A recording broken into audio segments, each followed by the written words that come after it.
tous les éléments dont je vous ai parlé,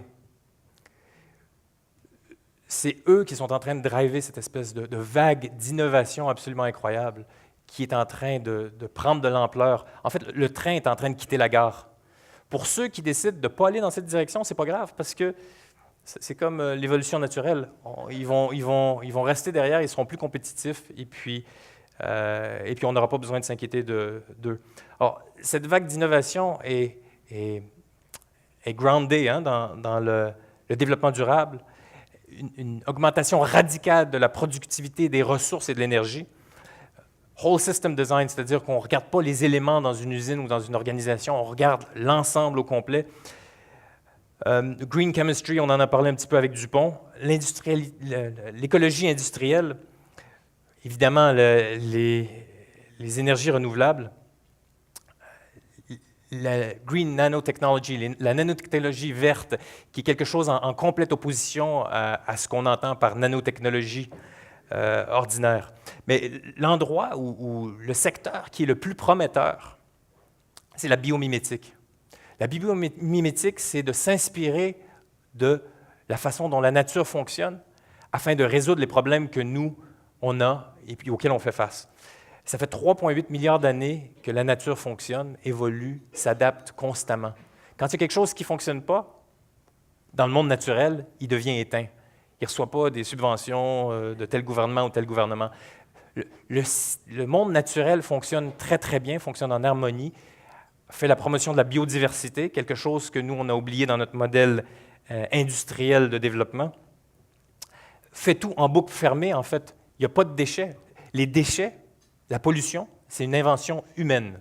Il faut que ça soit clair.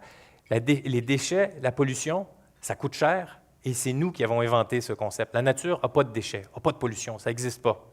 Alors, en regardant comment fonctionne la nature, on peut également trouver des façons d'éliminer nos déchets et puis notre pollution. Et puis, réinventer la façon de fonctionner de nos industries en harmonie avec le monde naturel, ça va nous permettre d'augmenter nos profits. Ici, c'est un immeuble au Zimbabwe qui a été construit en 1962, donc ce n'est pas quelque chose de nouveau. Ils se sont inspirés des termites. Les termites vivent dans des pays où il fait très chaud pendant le jour, mais il fait souvent très froid pendant la nuit. Plus de 40 degrés pendant le jour, des fois sous zéro pendant la nuit. Mais dans la termitière, la température reste stable à 27 degrés tout le temps. Comment ça se fait que les termites arrivent à garder cette température stable et puis nous, dans nos immeubles, on n'y arrive pas? Bien, dans cet immeuble, le Eastgate Building, qui a coûté 35 millions à construire et où on a économisé 3,5 millions sur le système de climatisation, on est arrivé à un système de climatisation naturelle qui permet d'économiser 90 % de l'énergie, qui représente 20 % du montant des loyers. Alors, vous imaginez à quel point un immeuble comme ça peut être beaucoup plus compétitif que les immeubles ordinaires. Et puis après, M. Pierce, qui a fait l'architecte qui a designé cet immeuble, en a construit beaucoup, beaucoup, beaucoup plus. Et puis aujourd'hui, on en a de plus en plus, avec la géothermie, on a de plus en plus de modèles qui utilisent ces espèces de systèmes qu'on a découverts dans la nature et puis qui nous permettent d'économiser de l'énergie.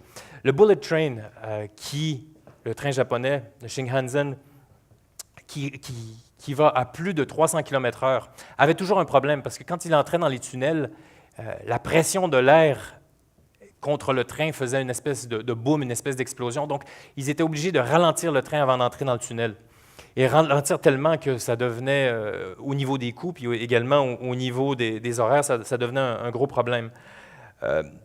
L'ingénieur qui était en charge de résoudre le problème a regardé comment est-ce que le martin-pêcheur arrivait à très haute vitesse à plonger dans l'eau sans faire une goutte qui éclabousse, gardant les yeux ouverts, aller attraper sa proie puis ressortir. Grâce au martin-pêcheur, les ingénieurs ont été inspirés à changer le nez du Shinkansen. Ça leur a permis d'économiser 15 % sur l'électricité, puis le train va 10 % plus rapidement. Les toiles d'araignée. Les toiles d'araignée, c'est quelque chose d'assez extraordinaire. C'est à peu près ce qu'on trouve de plus solide, une toile d'araignée. C'est 5 fois à 10 fois plus solide que l'acier, 5 fois plus solide que le Kevlar. Une toile d'araignée de 1 mm est capable de supporter 65 kg.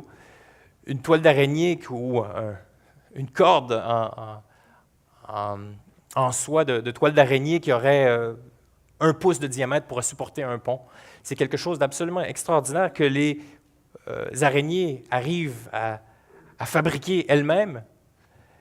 Elles arrivent également à les remanger, et c'est un superbe exemple d'économie circulaire, encore une fois. 90%, ils arrivent à la récupérer. Malheureusement, en fait, on connaît, on a les indices sur comment être capable de répliquer justement les toiles d'araignée pour faire toutes sortes d'équipements, par exemple des vestes pare-balles qui seraient beaucoup plus légères mais beaucoup plus solides, mais également dans le secteur médical. Il y a énormément d'applications. C'est une compagnie canadienne qui est en train de travailler sur cette technologie-là, donc on va être curieux de voir où ça va aller. Le Tweel, c'est le pneu de voiture qui n'aura jamais de crevaison. C'est déjà utilisé par l'armée américaine.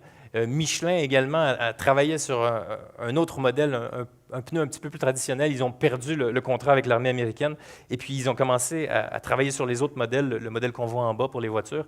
C'est des modèles de pneus qui, ils sont ultra légères. 2, nous permettent d'économiser énormément sur l'essence, puis en ayant un plus petit frottement et un meilleur roulement. C'est en développement pour les voitures parce qu'en fait, les voitures roulent un petit peu trop vite pour que...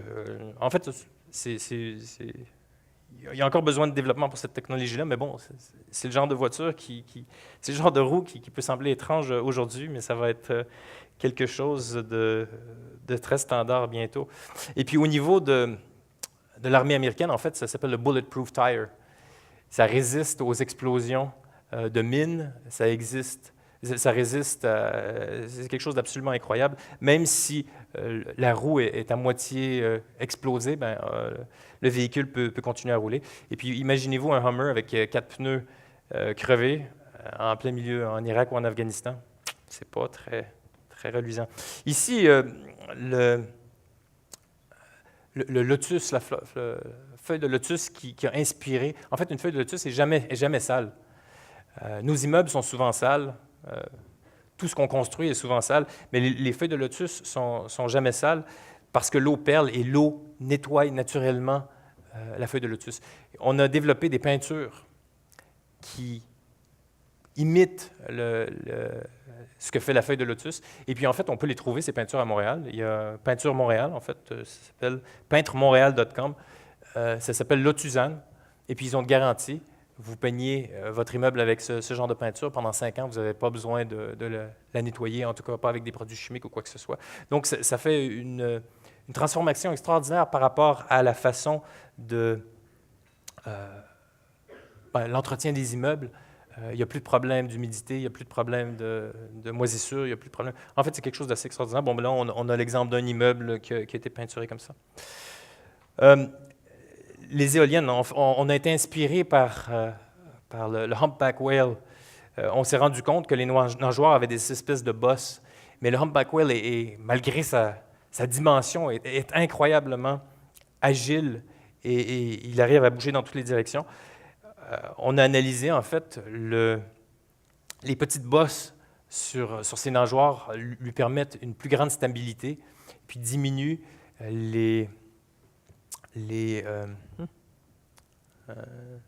disons voilà.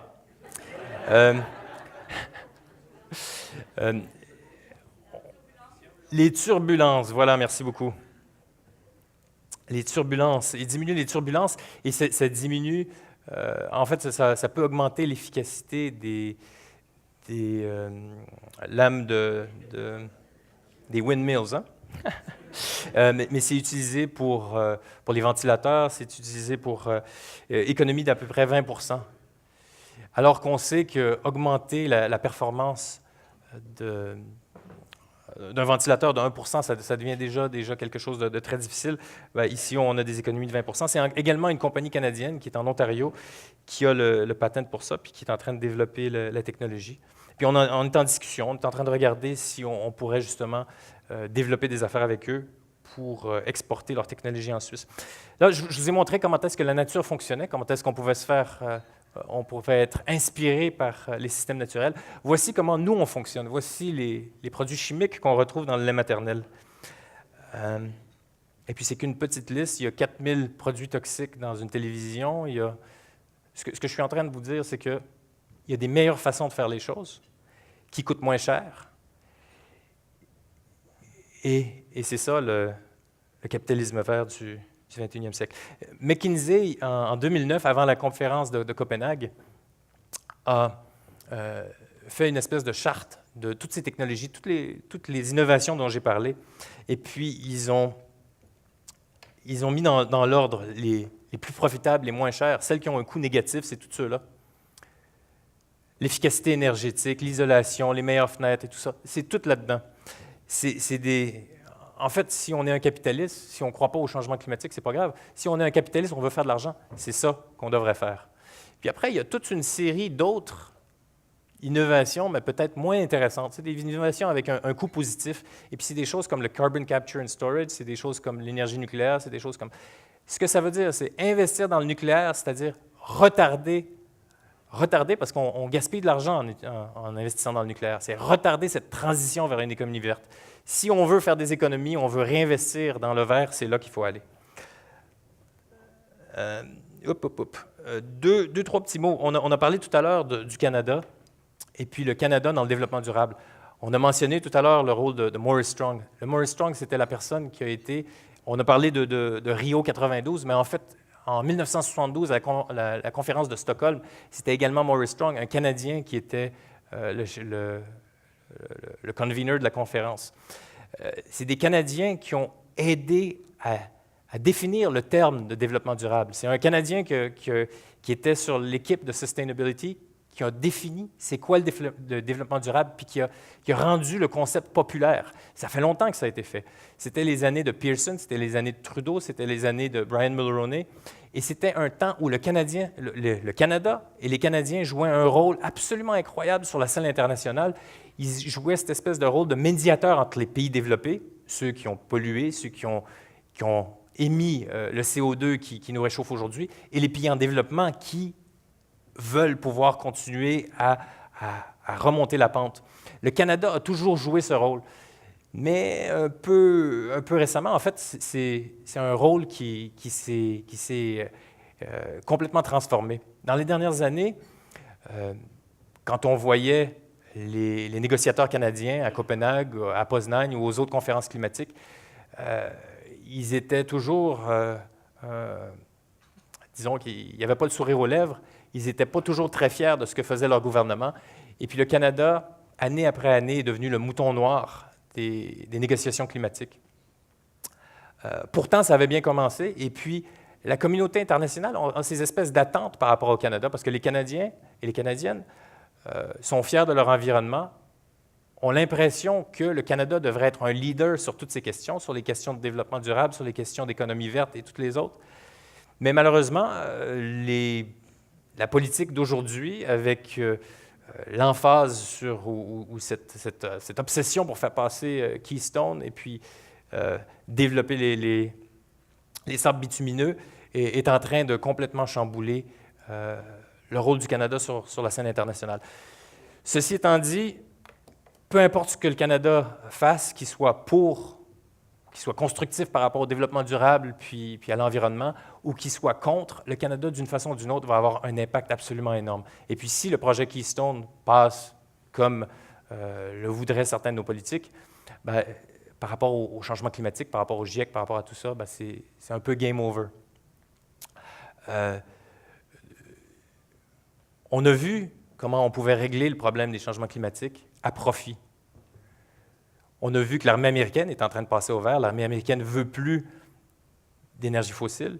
L'armée américaine parle au secteur privé et leur dit également « on aimerait que vous passiez au post-pétrole parce que ça va augmenter votre compétitivité et puis ça va régler le problème des changements climatiques. » Donc, dans ce contexte, est-ce qu'on a vraiment besoin d'un Keystone? Maintenant, au niveau du Québec, c'est un petit peu différent. Là. Au Québec, on a l'électricité. On a l'électricité qui vient de la baie James. On a 40 de nos gaz à effet de serre. En fait, peut-être mettre un petit peu en perspective, Le Québec, c'est la province canadienne qui a les gaz à effet de serre les plus basses, donc bravo. Il y a quand même des émissions qui sont 2 fois plus élevées qu'en Suisse, donc il y a encore du chemin à faire. Le secteur des transports représente 40 des émissions, et puis l'industrie représente 30 donc c'est peut-être 2 endroits où on pourrait mettre nos priorités. L'électrification du système, ça semble quelque chose, du système de transport, ça semble quelque chose d'assez intéressant, parce qu'on a de l'électricité qui est propre. Maintenant, un système comme en Californie, le decoupling, peut-être que ça nous permettrait d'économiser une grande partie de l'électricité. Peut-être qu'on pourrait vendre le surplus à nos voisins américains, puis peut-être qu'on pourrait avoir de l'argent pour la recherche et le développement, pour financer nos projets de société, pour financer le secteur public, pour financer les projets du secteur public, pour financer l'éducation, pour financer autre chose. Et puis également pour développer les technologies dont on a besoin pour réduire nos empreintes. Au niveau du secteur privé et de l'industrie, on a montré comment est-ce qu'on pouvait diminuer l'empreinte carbone à profit.